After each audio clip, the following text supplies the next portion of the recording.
Selama beberapa tahun ini rasanya kalau gue ditanya, Bang, apa headphone paling recommended di harga sekitar 5 jutaan? Rasanya gue jawabannya cuma satu, yaitu Hi-Fi Man Sundara. Dan buat gue tuh nggak ada lawan, simplinya. Tapi sekarang ada lawannya dan bahkan gue lebih suka.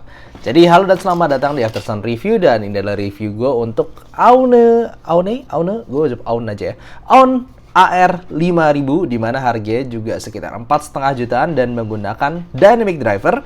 Dan sebelumnya thank you dulu untuk Intime Indonesia yang sudah mengirimkan sampel unit review ini untuk gua review.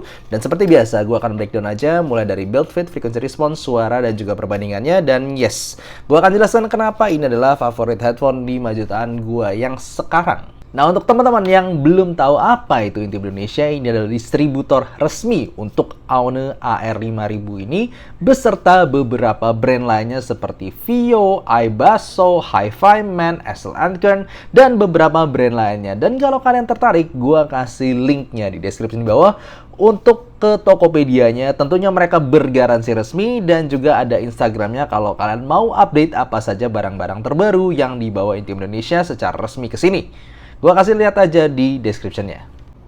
Secara build quality bisa dikategorikan lumayan, tapi nggak berasa kayak premium-premium amat sih sejujurnya.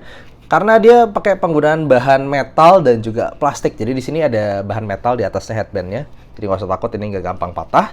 Tapi bagian sininya kerasa plastik nih. Bagian sininya plastik, juga bagian sininya sih kali aluminium. Rada keras, nggak kayak plastik, cuman ringan. Dan cupnya sendiri, ear cupnya ada bagian, gua rasa aluminium sih bagian sini. Jadi ada plastik, ada aluminium, ini juga plastik bagian dalam sininya. Dan juga ada metal, dan ini ringan. Ini ringan, jadi nggak berasa kayak Sundara gitu. Buat gue significantly kerasa lebih berat ketika ditenteng begini. Tapi overall build quality cukup bagus, dan untuk mengatur bagian kepalanya ini mau sebesar apa, kalian bisa pakai slide di daerah sini, di sliding aja nih, tinggal diatur tuh. Lo mau gede, mau kecilin di area sini, cukup gampang di slide. Dan untuk ear cup-nya sendiri, pertama bahas paddingnya dulu deh. Paddingnya itu kayak pakai dua bahan di sini. Ada bahan semacam protein leather atau artificial leather di bagian luar, sedangkan bagian dalamnya itu semacam bahan fabric yang cukup berasa empuk, dan juga ini angled ya. Ada bagian kecil, ada bagian besarnya, bagian besar di bagian belakang. Dan kalau kalian lihat dari atas dari bawah ini kelihatan ada angle, dimana yang bagian depannya lebih kecil dibandingkan bagian belakang. Bagian belakangnya lebih gede. Dan juga bukan cuma itu, gue harus kasih tahu dari sekarang, harus perhatikan bahwa lihat ya, ini kayak speakernya ini, bagian drivernya itu kayak ada angle-nya juga, ada bagian yang sedikit membengkok gitu.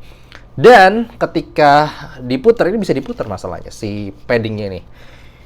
Tuh, ini sekarang gue jadiin yang tebelnya di bagian atas, lalu kemudian yang kecil bagian bawah. Itu hati-hati karena gara-gara drivernya itu yang memang diarahkan angle secara outputnya di sini, plus angle dari paddingnya sendiri. Jadi kalian harus mengatur sendiri biar kanan kirinya harus seimbang. Karena pertama kali gue dikirimin barang ini, gue pertama kali nyoba, loh kok imbalance. Ternyata setelah gue coba, itu bukan imbalance, simply keputer ininya, si paddingnya ini keputer.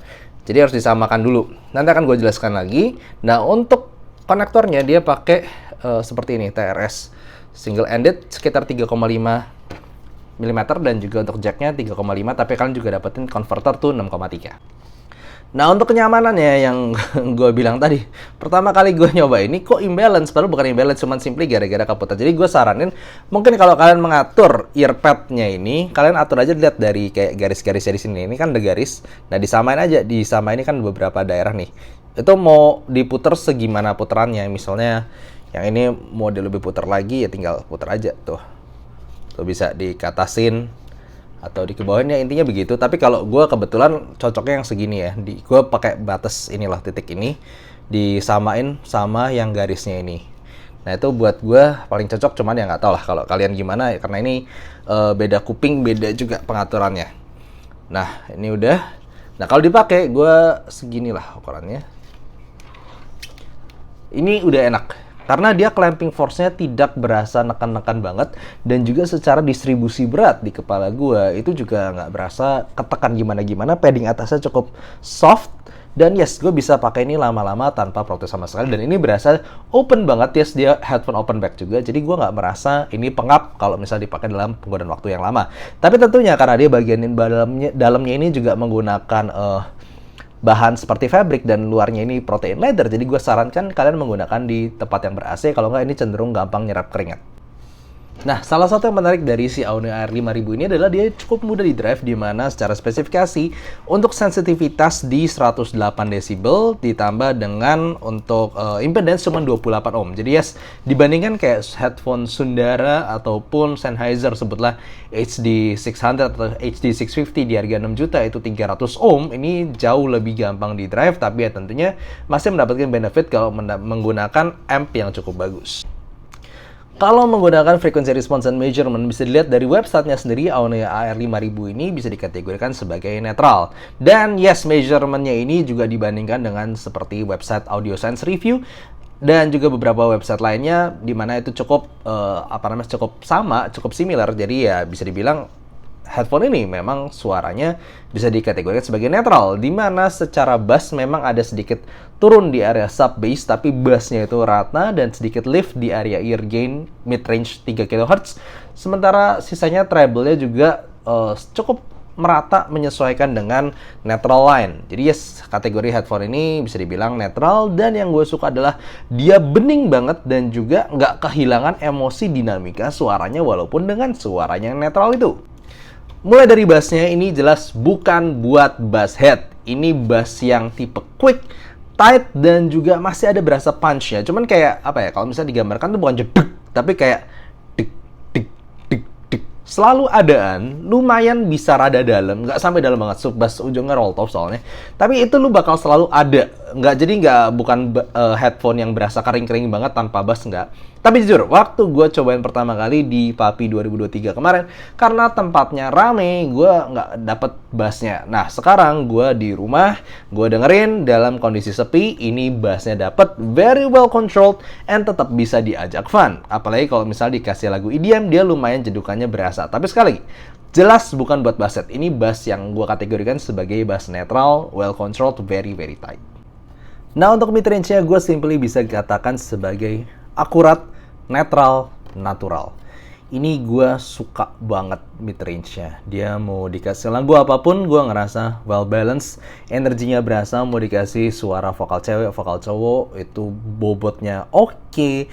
Lalu teriaknya juga bisa dapet, beningnya juga dapet, positioningnya juga pas gitu. Dia nggak terlalu maju, nggak terlalu mundur, balancing atas bawahnya oke, dikasih piano, gitar. Gue bener-bener ngomong ini kayak udah sangat-sangat bagus, udah bisa dibilang very balanced and okay.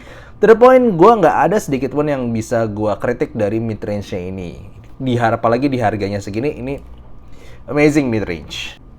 Nah, untuk treble juga sama, dia smooth tapi extensionnya cukup berasa, airiness-nya lumayan ada, tapi ini bukan tipe yang agresif. Sekali lagi dia kayak ya netral-netral aja treble-nya itu, tapi dengerin cymbal crash, dengerin violin, dengerin flute sampai nada tinggi itu juga masih berasa, tapi memang bukan yang in your face, bukan yang energik banget. Dia kalem tapi ekstensi sampai nada tingginya tetap dapet. Basically gue bilang secara tonal, headphone ini udah kayak really good. Dia lengkap dari ujung ke ujung, tapi cukup netral dan gak ada yang bikin nyakitin. Ditambah dengan secara kejelasan suara juga masih dapat. Mungkin kalau misalnya gue cuma bisa kritik itu cuma di bagian satu, yaitu daerah sub bassnya yang agak rolled off, masih kerasa di ujung sub bass sana. Jadi bukan tipe yang dalam-dalam banget bassnya, tapi adaan aja bassnya, kedalamnya juga lumayan. Nah, jadi gue ngomong tonalnya ini amazing. Di harganya mungkin ini tonal favorit gue. Ditambah lagi dia menggunakan dynamic driver, jadi timbre-nya juga natural, dan bisa dibilang ini cocok buat berbagai macam genre. Kecuali mungkin kalau misalnya kalian pengen banget bass head yang EDM yang gede banget bassnya, nggak bisa. Tapi kalau misalnya buat gue pribadi, dengerin punch bassnya aja tuh udah ya ada gitu, bukannya hilang sama sekali, tetepan ada aja. Dan kalau misalnya lu pernah nyoba mungkin semacam Etymotic, ya mungkin ini Etymotic-nya headphone tapi dengan suara ala headphone besar dengan dynamic driver. Very well controlled, very accurate and neutral. Nah, teknikal gimana? Teknikalnya juga mantap. Dimana dia punya resolusi bagus, setiap perkataan, setiap nada terasa jelas di sini, dan luas. Secara imaging dan soundstage juga berasa luas, gue bisa pinpoint dengan mudah dari mana suara datang, vokal, kemudian cymbal dan bass dari bawah, kemudian di sekelilingnya tuh ada instrumen-instrumen, semuanya bisa terasa dari headphone ini. Jadi ya presentasi untuk imaging dan soundstage-nya ini megah dan pinpointnya juga bagus. Satu-satunya lawan perbandingan yang memang worth it adalah HiFiMan Sundara yang merupakan ya udah berapa lama ini jagoan gue lah kalau misalnya headphone di sekitar harga 5 juta. Gampang ya kalau headphone Sundara dibandingkan dengan si AR5000 ini secara build quality buat gue Sundara masih kerasa lebih solid. Masih kerasa lebih kayak firm gitu. Semua ini kan agak kayak letak-letak di bagian plastiknya gitu loh. Nggak berasa seberat dan sesolid Sundara. Tapi secara pemakaian gue lebih suka ini. Clampingnya tuh kalau di Sundara sedikit lebih pengap sedikit. Kalau di sini kayak lebih lega aja dan secara berat ini lebih ringan. Jadi gue ngerasa secara penggunaan ini bisa dipakai lebih lama dan lebih lega rasanya. Secara suara dua-duanya bisa gue kategorikan sebagai netral. Tapi Sundara a bit more bright di bagian treble sedikit lebih energik dengan hentakan cymbal yang lebih berasa clear. Nah dua-duanya sama-sama ada rasa sub bass rolled off a bit gitu ya. Jadi nggak megah-megah banget di ujungnya. Rumbling gitu nggak terlalu berasa di keduanya, tapi dua-duanya very tight and fast. Cuman rasanya beda. Satu rasa ala planar yang cepet, jedik yang gitu kayak lebih cepet lagi, dan ini serasa dynamic driver yang sedikit teksturnya lebih berasa kayak secara sensasi mantulnya itu lebih berasa. Dan gue bisa bilang jadi keduanya tuh secara tonal similar, cuman di sini perbedaan driver yang terasa. Planar ya rasa planar, dia cepat, dia recovery notes-nya very fast, transient speed antar nada lebih cepat, dan resolusi per nadanya itu lebih jelas. Tapi secara sensasi overall timbre jadi lebih ringan. Sementara ini lebih berbobot sedikit secara timbre-nya, dan secara warna nada timbre juga berasa vokal lebih berbobot dan natural. Jadi ini kayak tinggal pilih yang mana gitu. Lu mau netral ala planar atau netral ala dynamic driver. Dua-duanya gue kategorikan sebagai cukup netral soalnya. Dan kalau misalnya kita ngomong secara teknikal, dua-duanya juga ala dynamic driver dan ala planar buat gue. Secara Sundara dia punya resolusi nada yang lebih baik, lebih fast, dan attack precision itu lebih dapet. Cuman secara imaging dan soundstage gue ngerasa ini lebih baik. Jadi lebih bisa kayak suara datang dari atas, suara datang dari tengah, suara datang dari bawah. Sedangkan Sundara tuh lebih kayak two dimensional compared to this Aune AR5000.